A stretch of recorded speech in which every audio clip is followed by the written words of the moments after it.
In these programs, we've talked a lot about thinking, both vertical and lateral, and we've talked about this new word you've invented, PO, for the unusual. In what way is all this related to the way the brain works? Do we, in fact, know enough about the way the brain works? Well, we certainly don't know all the details of the way the brain works, and there's a great deal of research going on at the moment, finding out exactly how the nerves function, finding out how the protein or other molecules in the brain store memories or affect memories, and it'll be a long time before we work out all the details. But the broad overall organization, at least the type of system involved, we really do know quite a lot about. And from this, we can start saying useful things. It's rather like saying we don't have to wait to find out exactly how every switch works before we can tell the characteristics of a lighting system in a house. Let's look at two very simple systems, for instance, which appear to be the same, a horse and a motorcycle.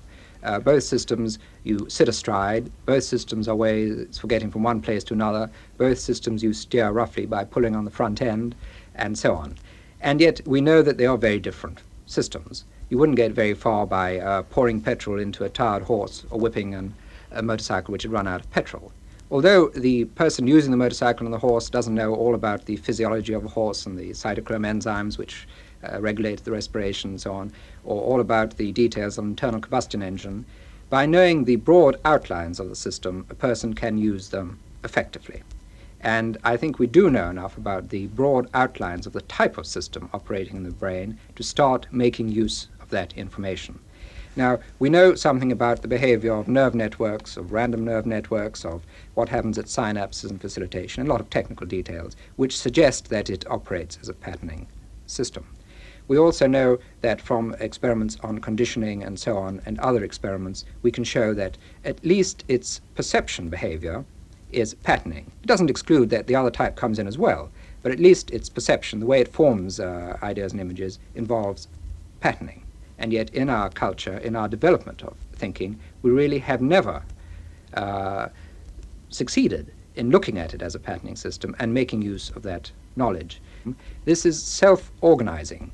And here, the sequence in which the information comes in actually determines the pattern that is formed. It's a patterning system, and once you start at one end of the channel, you automatically flow along to the other end. And now we know a lot more about cybernetics and organizing systems, self-organizing systems. We can start looking at this type of system, which of course people like the ancient Greeks or the philosophers never could, because they couldn't even conceive of self-organizing systems as such.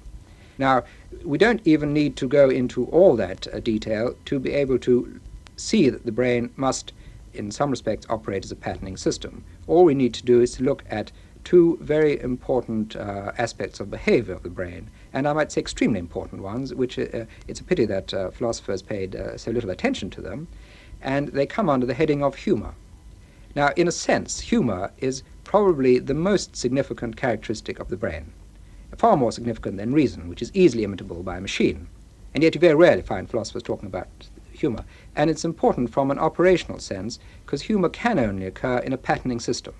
It would, for instance, be very sinister if computers could laugh, because they'd be capable of self and creativity, and things would be rather dangerous, because they wouldn't need us. They'd construct a world suitable for computers to live in, perhaps allowing us in as well. Humor involves the ability to switch over from one way of looking at things, set up by a sequence of experience, to another way. Let me give you a very simple example, a well-known story, but it illustrates it so clearly. The story of when Churchill and Lady Astor were placed next to each other at dinner, and for some reason at that time they were not getting on, or at least they made a show of not getting on.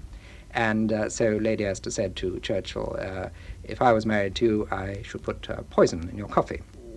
And Churchill thought for a moment, and he said, yes, madam, he said, and if I was married to you, I should drink the coffee. Like which that, is yes. An illustration of humor. You expect something, you suddenly turn around to another, and you see it makes sense. An example of insight, which is exactly the same process, a tennis tournament, a singles, knockout tennis tournament, Wimbledon type, 111 players want to compete. What is the minimum number of matches there would have to be? Problem I often give to audiences when I'm giving a lecture, and people tend to get out their pencils and papers and scribble away and so on, trying to find out how many matches in the first round and buys and so on and so forth. But with insight, where you switch over the way you're looking at it, all you need to say is, instead of trying to find the winner, you try and find the losers. 111 entrants, there must be 110 losers.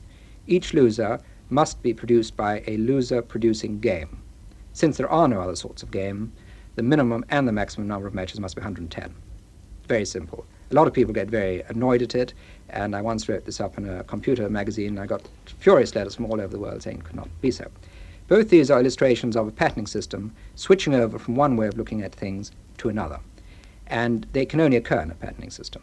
So we do know that, at least in its perception, the brain probably acts as a patterning system.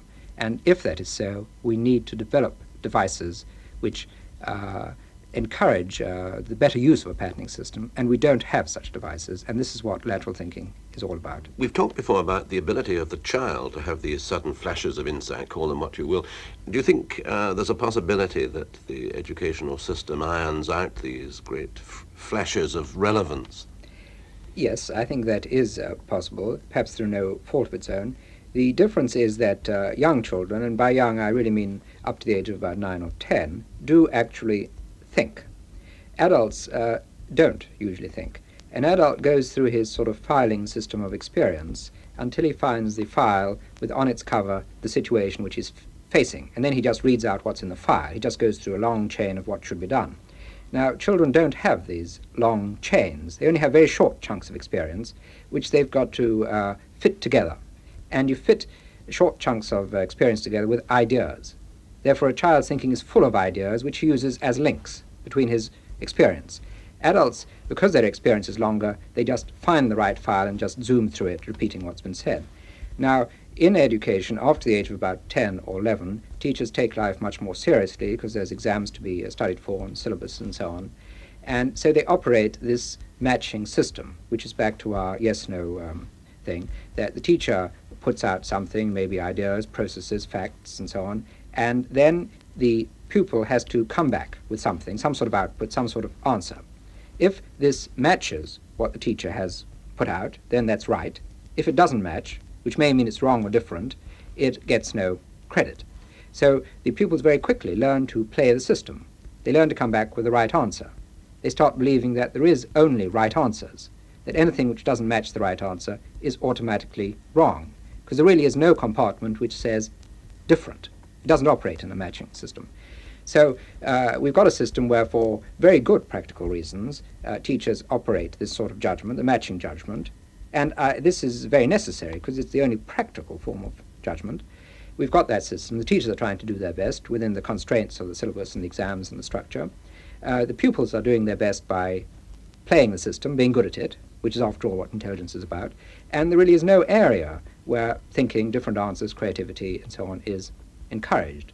So the answer to the question is yes, children do lose this ability, partly because the more experience you acquire, the more difficult it is to think in terms of ideas, and partly because we don't actually discourage thinking in schools, but we provide no specific opportunity for doing it. Clearly, thinking does get taught to some extent as a spin-off from the way of teaching existing subjects. I wouldn't argue with this at all. But I think this is a very ineffective way of doing it. I think if we pay direct attention to thinking with much less costly investment in terms of time and effort, we could get much better results. I think anybody who's been listening so far must agree that lateral thinking is very worthwhile, but is it possible to teach this in school? Well, I would like to be very careful at this point, because if you remember when I talked about the relationship between lateral thinking and logical thinking, the reverse gear to the forward gears, lateral thinking you might only use 5% of the time, a very significant 5%, the rest 95%. Lateral thinking is part of the whole range of thinking. What we're trying to do is to get people to look at thinking as a direct skill, a skill that can be learnt, practiced, and acquired, something which you can develop. I think there's a lot wrong with education, not so much the people in it. I've always been impressed by the teachers when I've met them. From the outside, it's very easy to criticize. When you actually meet them, they're very well-meaning and progressive and so on. The trouble really is with the structure of the system. And the structure is such that any change is virtually impossible, extremely difficult, because it is a system which runs on inertia. We teach the subjects today precisely and often for the only reason that we taught them yesterday. And this goes all the way back. And there's very little reason for teaching some of the subjects, or at least for giving them priority over other subjects like thinking.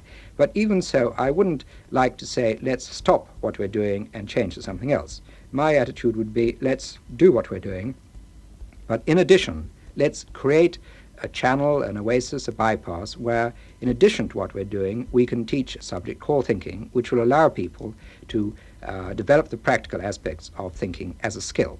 If this proves effective, then it will gradually assume a bigger part of the curriculum. If it doesn't prove effective, it will atrophy and die away. So it's as well as what we're doing. The main trouble that I see it with education is that it's a self-fulfilling system. It's like evolution without adaptation, which produces monsters. And it's a self-fulfilling system because we have taught certain subjects, and then we create exams for those subjects, and we now say that we have to teach these subjects because there are exams for those subjects, which is a sort of complete vicious circle. Once we have those exams, then the higher education chooses people as they come out of those exams, and the whole thing is so enmeshed in one thing which depends on another that it's impossible to change anything. And this is really what the main trouble with education is. And what I would like to see is ways of changing this at any point, and maybe the exam point, maybe other things, so that it becomes possible to treat thinking as part of education, to teach process, not just content. Content is increasing in all subjects all the time, and it's impossible to keep up with content. The pressure on pupils, on teachers and so on is much too great. We need to teach tools in education, not just content. Basic tools, obviously language and communication is an absolutely essential tool. Mathematics is an absolutely essential tool, and thinking is an absolutely essential tool. And we need to teach these very directly. So my basic point here is not change in terms of doing away with what is, but let's add to what is. Let's make it possible to add, as indeed in evolution. Let's make it possible to put in changes which, if they're worthwhile, survive. If they are not worthwhile, don't survive. So education, in the end, would be to produce a thinking person as opposed to a person whose mind has been filled with information? Yes. Now, of course, some people say it's very dangerous if you make people think because they're only going to stay in factories and so on. I think this is absolute nonsense. The trouble with people is not that they think too much, but they think with just enough thinking to give them a lot of arrogance. If they did a little more thinking, they would not be so arrogant. And if you really think, you do start seeing the other side's point of view, and you don't start saying, well, this is me, and that's him, and I'm right, and he's wrong, and so on. So the people who say, well, it's dangerous to teach people to think, I think this is nonsense. I think it's extremely dangerous not to teach people to think.